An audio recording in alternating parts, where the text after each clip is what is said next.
compounds that are like THC, Okay. CBD, CBG, CBN, CBC.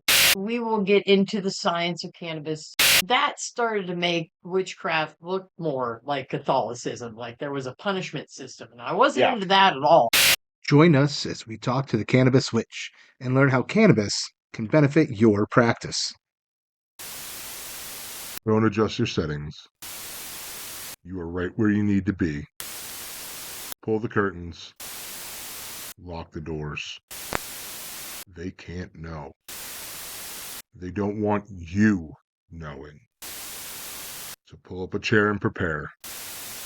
The Conclave is now in session. Hey everybody, and welcome back to the Conclave.Podcast. With me today, as always, my beautiful wife Jess, all the way over there, and we have our first guest of season 2, Lori, the Cannabis Witch. Now, if that doesn't give you enough already of what we're going to be talking about, it's two fantastic, wonderful things that I know a lot of people who listen to this podcast probably enjoy that. But I was just saying off camera, we started recording because it's like, oh shit, this is a conversation that can go along well with it. This is a huge indicator of how much I've changed over the years. Take the witchcraft side to it, being a Reformed Catholic who was discerning the priesthood and spent 9 years as an altar boy. Never touched. I don't understand what was wrong with me. I was full shit. Mom hated that joke. Oh yeah, no, she did. But as far as cannabis and weed and all that kind of good stuff goes, I was 35 years old when I smoked for the first time. I corrupted. I was I was against it for my use. If anybody else wanted to use it, cool, whatever. But when I first, going through high school, I knew I was going to be in the Marine Corps. And then when I got out of the Marine Corps, I thought I was going to be a cop.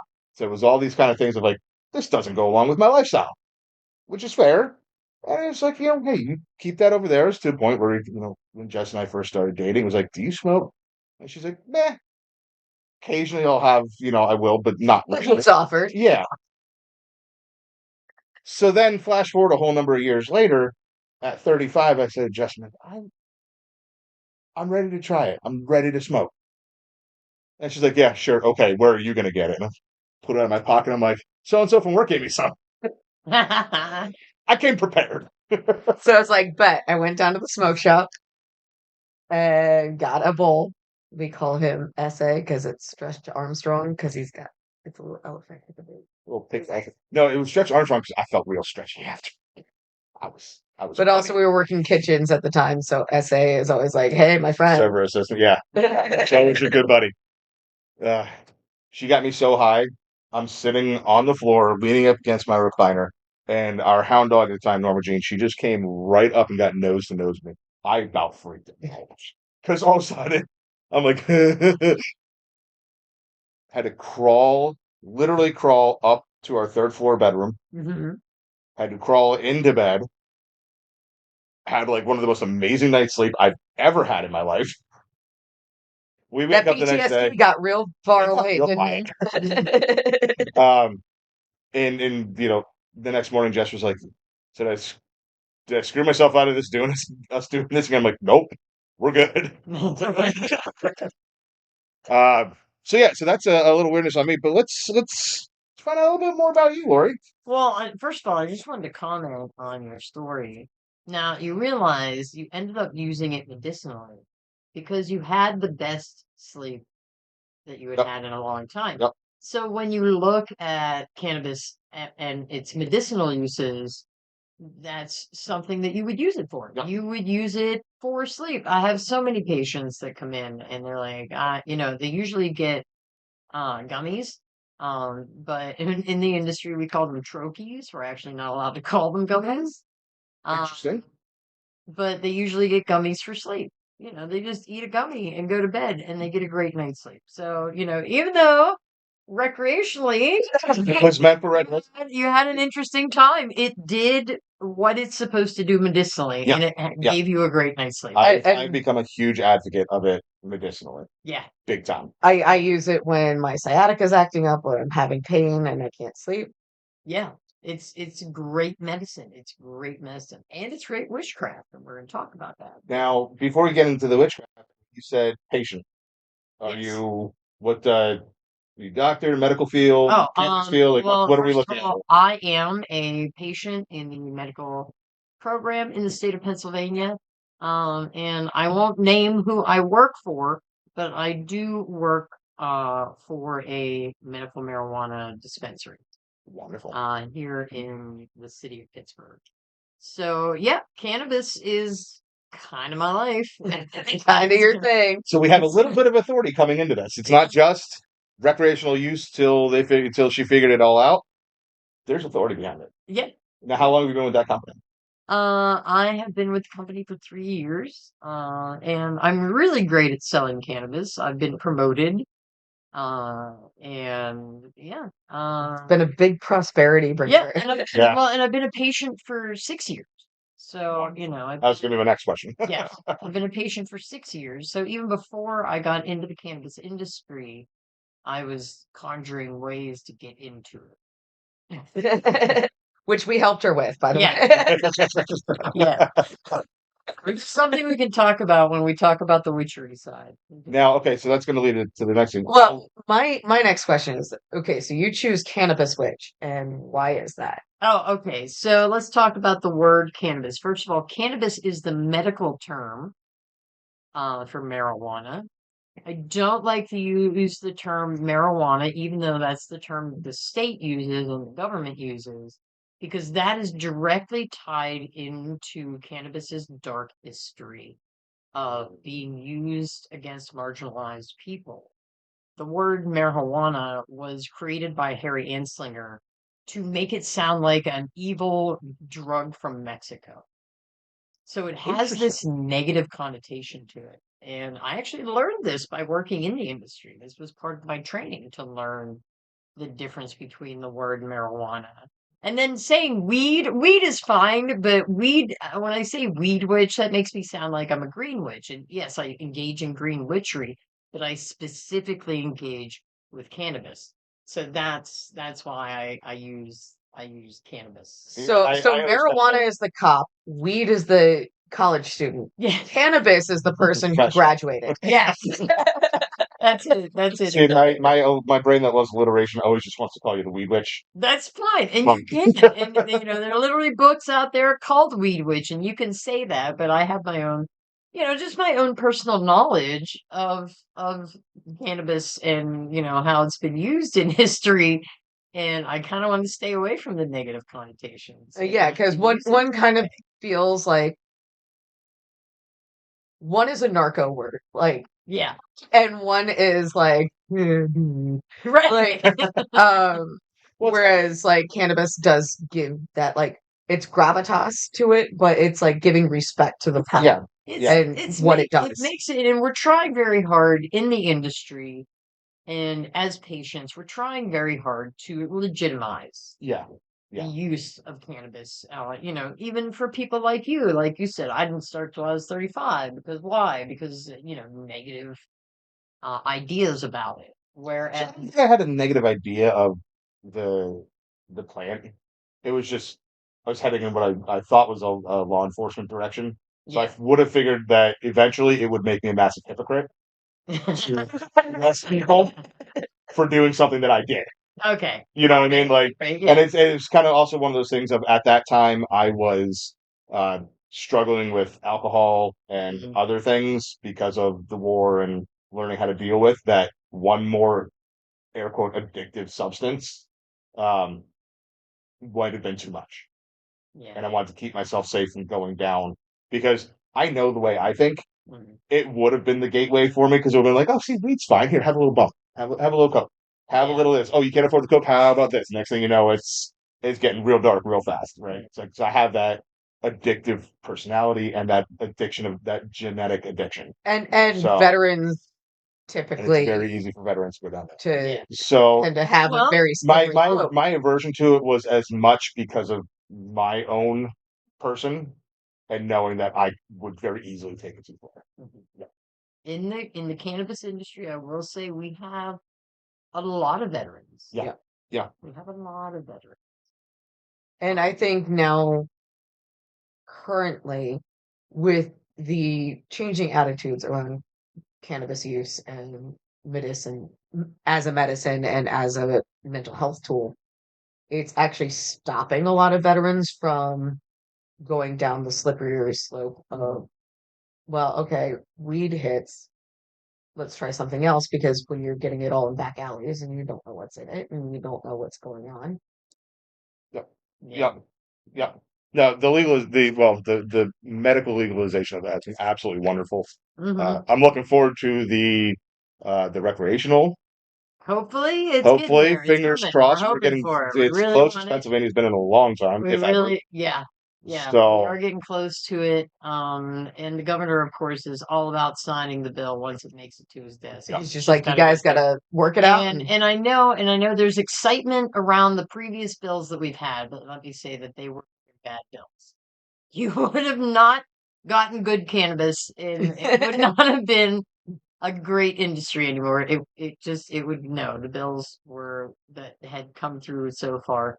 It was good that they did not get passed. Now we do have some bills out there now that are good, and hopefully they will pass soon.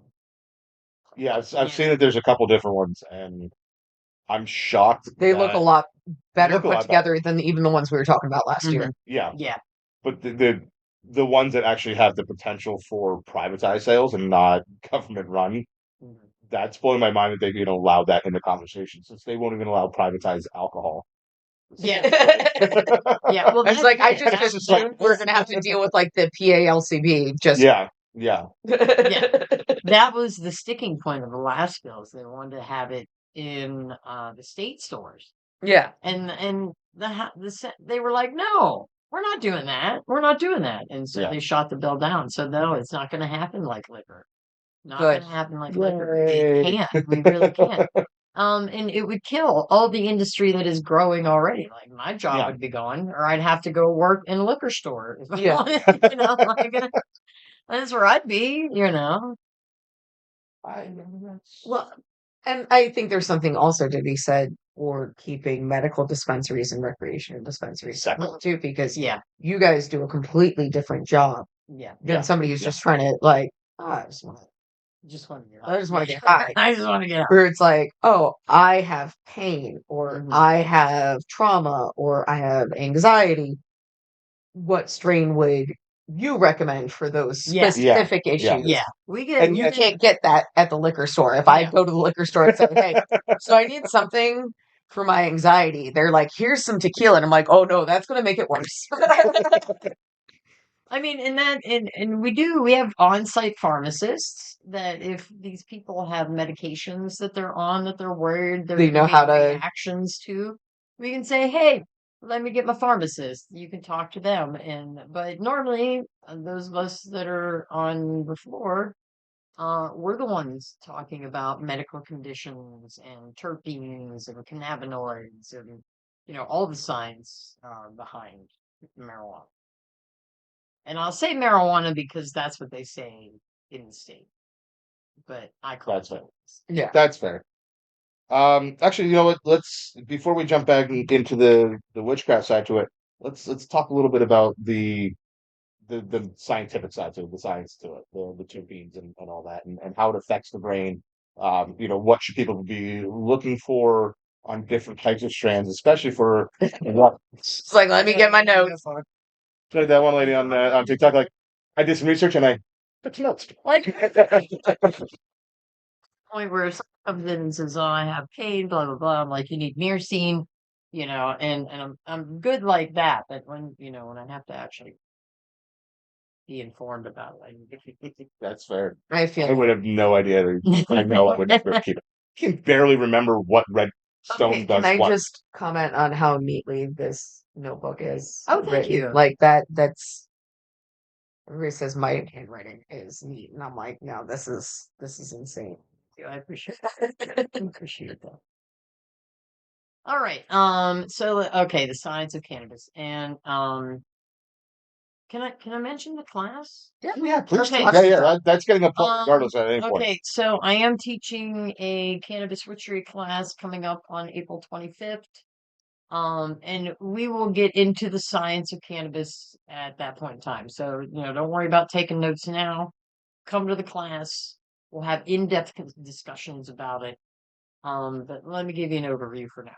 So, And actually, let me pause you right there real quick.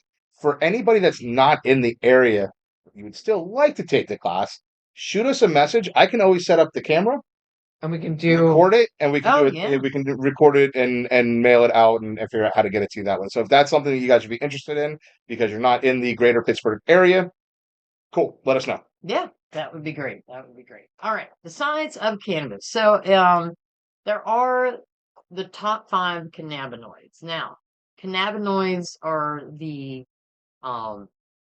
medical or the compounds that are like THC, Okay. CBD, CBG, CBN, CBC, and what all those mean? Well, they all mean something different and they all do something different. The main ones that we, of course, look at are what's the highest THC? I get that question a million times. Like, how high can I get? Because obviously the THC, and let me see if I can say this word, tetrahydrocannabinol. Oh, God. Cannabinol. Okay, now I want everybody to smoke a bowl and say that 10 times fast. And that's why we say THC, because it's way easier. But so THC is the psychedelic effect. Now, and the other most common cannabinoid that we run into is CBD. So CBD is pain relief. It relaxes the body. So it's like a body high. I've used a It's lot what of CBD CBD creams and stuff. Mhm. See, I find it doesn't help at all. The creams, the topical side. Yeah, you're a walking ball of pain. Okay. You need THC. Like, you're literally in pain from tits down, and sometimes from the tits up as well. Yeah, I'd say So- neck down. Forgetting the shoulders. Then the migraines. Oh yeah, and the migraine. I was told in at 24 years old from my exit physical out of the military that I had the joints of somebody in their mid 40s. Dude, And now I'm in my mid 40s. if you were into my dispensary with a card, I would get you so messed up.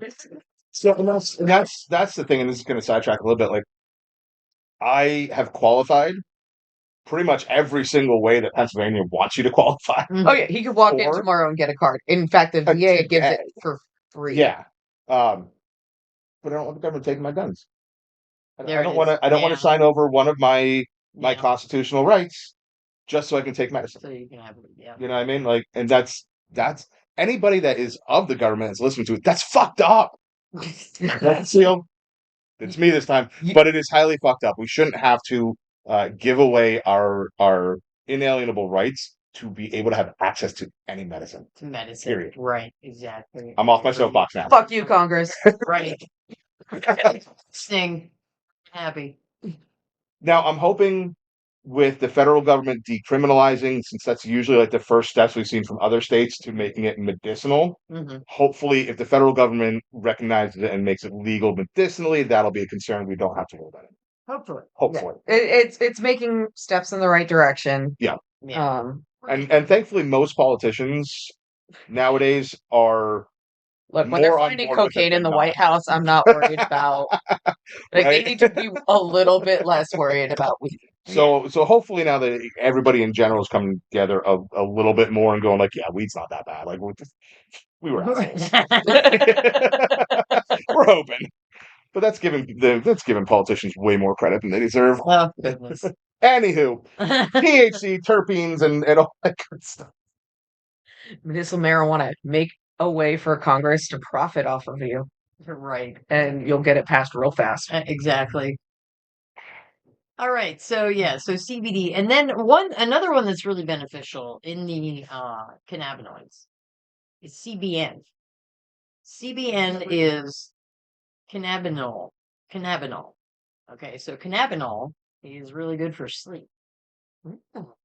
Right, That's so you can and if you can find smoke shops that carry reputable hemp products, you can get CBN gummies Okay. Without having a without prescription or having a anything. card. Yeah. Need. Yeah. And I'll be real, I have a card and I've gotten CBN gummies from the smoke shop That's fair. to just like throw them in with my THC for some sleep. And in the dispensary, we sell 1-to-1s, which is THC and CBN. Okay, so they don't naturally occur together. They do in the Okay. plant. They do Okay. in the plant. All plants have a certain amount of the different Okay. All of them Okay. but they can be extracted, for So specific. you can for dial, specific in for the specific. specifics. Okay. Okay. Okay, and then strain types, indica, sativa, and hybrid. The indica is for sleep and relaxation. The sativa is for creative and cleaning and uplifting activities.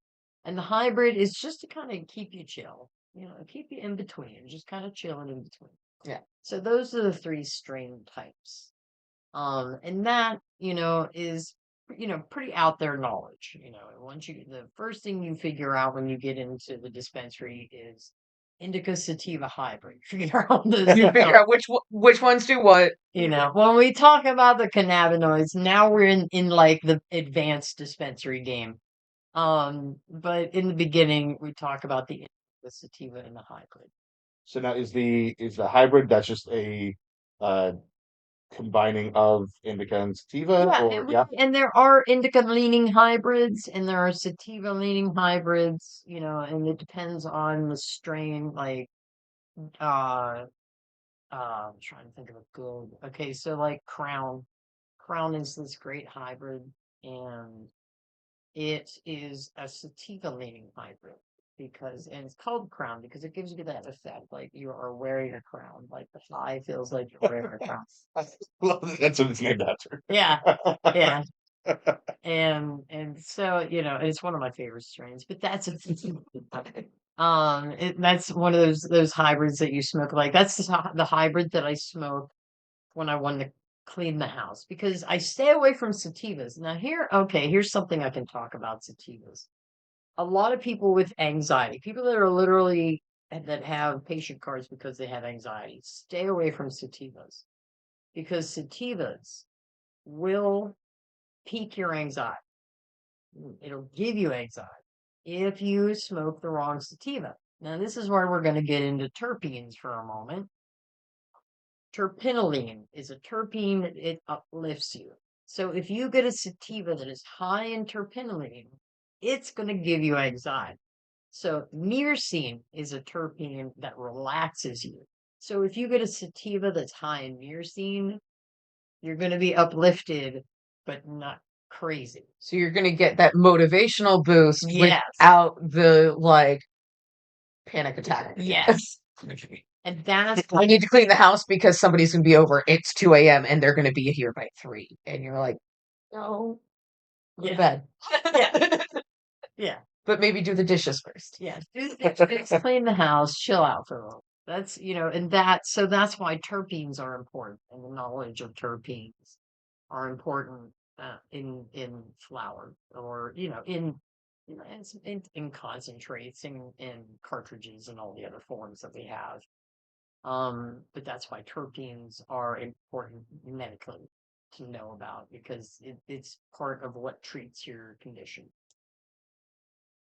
So, okay, you just mentioned all the different, the forms. Is there an industry standard or industry accepted ranking of, okay, this is, if you want to get really high, you go with like edibles. If you want to get like normal high, we go with flower. If you want to be functioning, go with vape. Like, is there like in the different? I don't know how I don't know the proper way I'm trying to ask you, but is the different vehicles of or where do they rank as far as how do you move forward? Because I've had so many people tell me like, oh man, vape gets me so messed up. A couple times I've used vape, barely feel it. Okay, and yes, and let me just say this. The reason that doctors don't actually prescribe different strains and different types of marijuana to patients is because everybody's reaction is different. Okay.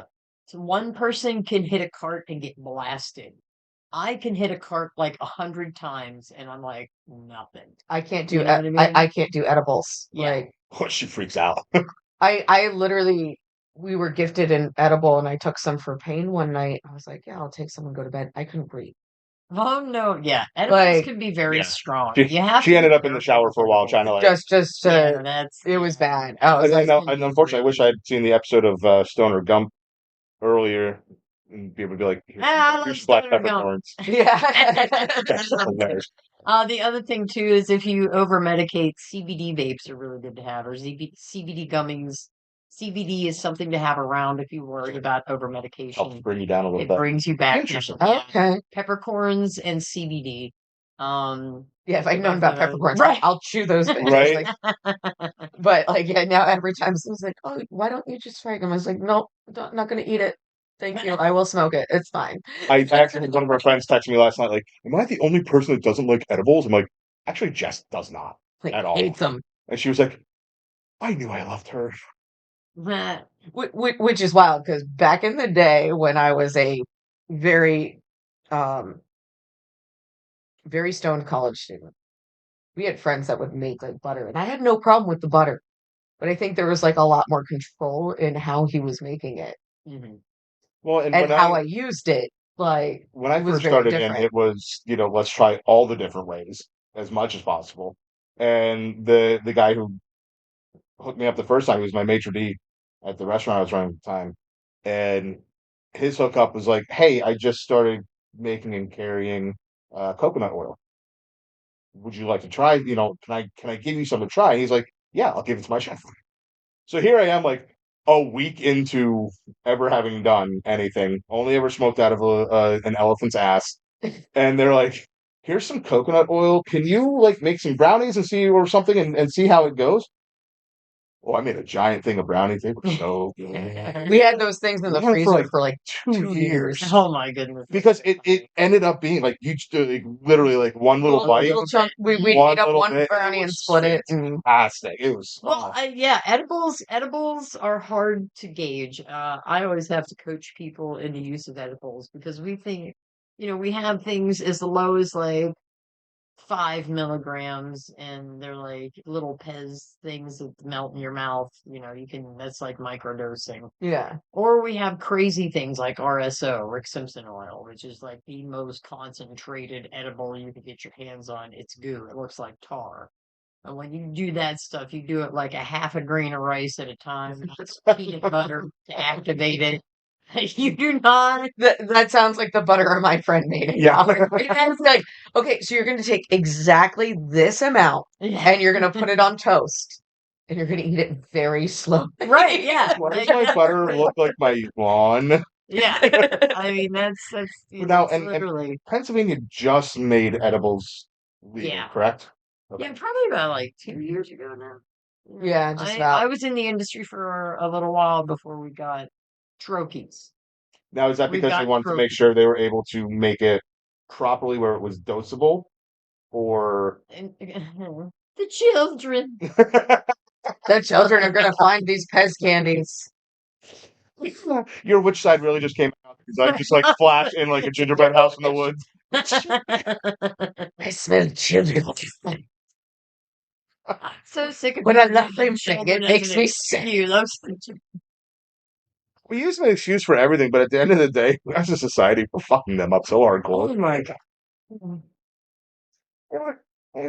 No, I'm not even gonna make that statement even as a joking form because it would make it sound like I'm supporting giving kids drugs and Oh, beating yeah, them. no. No. As I was about to say, yeah.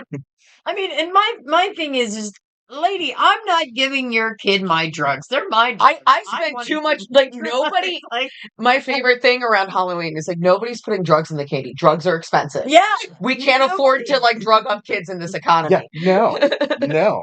Like, no, if my kids get my drug candies, that was not intentional. yeah. Nope, but they're gonna go to bed real fast, real early, and I'm gonna get a quiet night. It's the same thing sometimes. I'm grabbing another cup of coffee. Does anybody need anything while I get up? Hang on, I can just more coffee. You need a refresh also? Perfect. All right.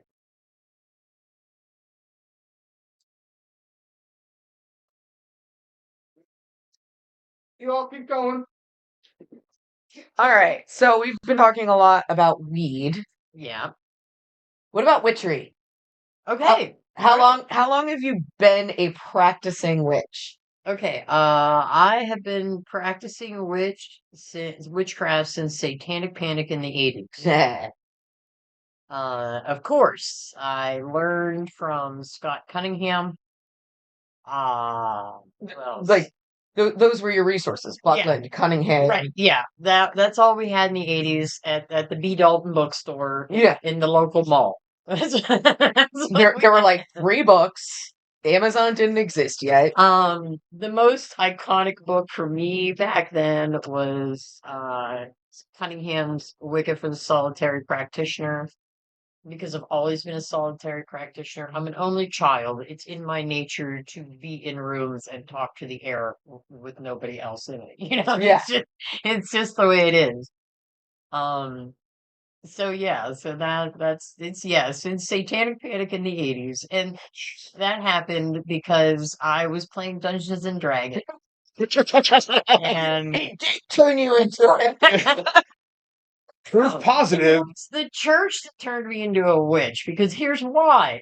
I was in the church choir, and I liked to be in the church choir. That was the only reason I went to church. It really wasn't about Christianity and Catholicism, because it was Catholic church. Yeah, hard same, It was actually. all It was because I liked singing the choir, and I pretty much got told that if I didn't quit playing Dungeons and Dragons, I couldn't sing in the choir anymore. And I was, and at the time, I'm like 12 years old. Maybe I was 14. I don't know. I'm like young teenager.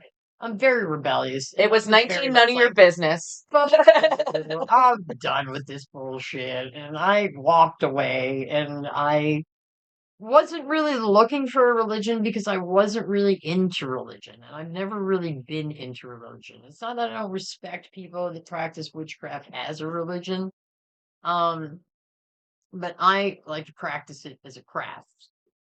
And I got a hold of Wicca, a guide for the solitary practitioner, and I said, you know what? I like some of this. Let's try this. And then, I did go on to question like different religions. I took world religions at St. Francis University when I was in college there. And it's not that but I didn't really I didn't practice Buddhism, and I didn't practice other religions at all. I just was intrigued by them, and studied them. You visited them a little. Yeah, yeah, just like and because I was always fascinated about how people got radical about religion, and like the crusades, and even with burning witches and the witch hunts, and I'm like, what pushes people to do stuff like that? And so I studied religion for a while, just out of curiosity, be like, Almost like as an anthropological study. Yeah, it really is fascinating. Yeah. Yeah. I I've kind of done the same, like since leaving the church and becoming a pagan. It's like I now know way more about more religions than I ever thought I would now. Yeah. And that, including in that, is the fact that Catholicism is so freaking witchy, it's not even funny. Oh my goodness. Well, yeah. And that's the other thing. I come straight from Catholicism. And you're like, oh, okay. Then you start studying something like Wicca, and you're like, oh, okay, you're burning candles. Check. Smoke cleansing, check. Yeah. Yeah. Water exactly. cleansing, check. Uh-huh. Drinking blood. What eating was flesh. it? What is it? Transmutation. Right. Yep, Like yep. it was all there. It's all there. It's fine. So now, do you consider yourself now, or have you ever considered yourself Wiccan? No, I'm not Okay. Wiccan. Okay. No, I'm not Wiccan. That was just the literature available at the time. And then I think that's why Wicca became so large. Yeah. It's because for the longest time that was really all that was out. Yeah, that was the part that I couldn't really get into, was all the Wicca stuff. And especially, and I'm so glad, and can I just bring this up real quick? I'm so glad the stuff about the Law of Three is being released. I'm so glad the witches are finally realizing this was a piece of literature, Yeah, and that it was literally just to make it more palatable to the Satanic Panic people. Yeah. And it was like, don't worry, we're not going to hurt you because it would hurt us more. Yeah. Well, and the number of dirty looks we've gotten trying to explain to people, like, okay, that's dogma. So if you're not Wiccan, it doesn't apply to you. if you're not subscribing to that religion, it does not apply. Right, right. I'm so glad that this is finally happening because at first I was like, this law at 3, I don't know about that. I don't know. Just like because I'm not going to hell for being a pagan. Well, I am, but mine has one one out. out.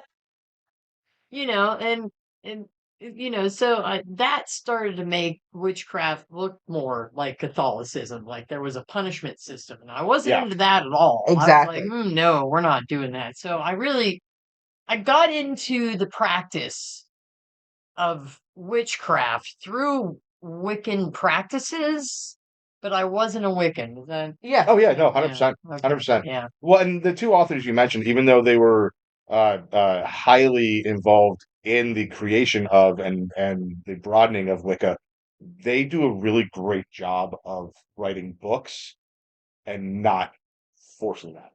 Right? yeah, Like obviously the one you were reading in the beginning, it was But it Wicca was based, for Wicca. but yeah, But yeah. it would But still like just be like, oh, you want to do a cleansing.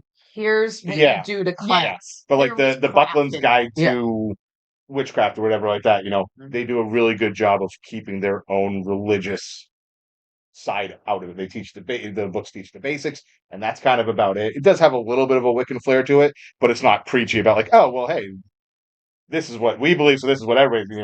So and I give them credit on that. I still reference Cunningham's magical herbalism from my urban Yeah. crystal class. Like it's one of my sources. It's not the only one, but Yeah.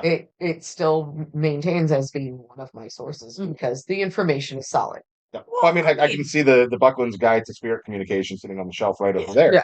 And at no point in all does he bring any of the Wicca stuff into The it. dogmatic It's like, parts. that's got, really nice to see.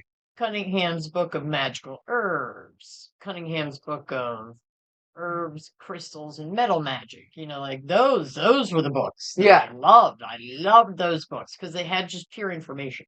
Yeah. I was like, yes, this is great. Even though I didn't have access to half the stuff in those books, Right. 80s. I really. What am I supposed to get? Where the hell am I finding sink foil at the grocery store? Like I can't get it. Exactly. Like But there was enough information that no matter what he said you could use, you had something you could use. Yes. You're like, okay, I can still get bay leaves and cinnamon at the grocery store and do a prosperity spell. Yeah. Yeah, I could get basic stuff, and it didn't look weird. Yeah, your mom's not Not that like I cared. Everybody thought I was weird in the freaking 80s anyway, because I played Dungeons and Dragons and, dressed all in black. And I was in theater. Theater of the Big Pillar. Theater kids. Yeah. That did it all. We were both theater kids also, so. Yeah, I have a degree in opera, so. That's great. Opera. I had no idea. That's amazing. Yeah, I have a musical performance bachelor's from Appalachian State University. Damn, that's also known as Weed U. Yeah. They had to put screens on my freshman dorm when we moved in because people were throwing their seeds out and it was going around the building. Everybody graduates with at least a minor in from App State. Or at least they used to. I don't know about anymore. Can't say no. No, one of my good friends never once touched it. Erica. I mean, there's always one weirdo. I mean, my boy Neff made it through the Marine Corps. He's half German, half Irish, a Marine. He's never touched a drop of alcohol. How the hell that works out? There's always one weirdo out there. Okay, y'all. We're going to put a pin on it here, but join us in 2 weeks as we finish our discussion with Lori on the benefits of a cannabis-inclusive practice. It's on you now. You have the knowledge. Do with it as you will. Until next time, the conclave has concluded.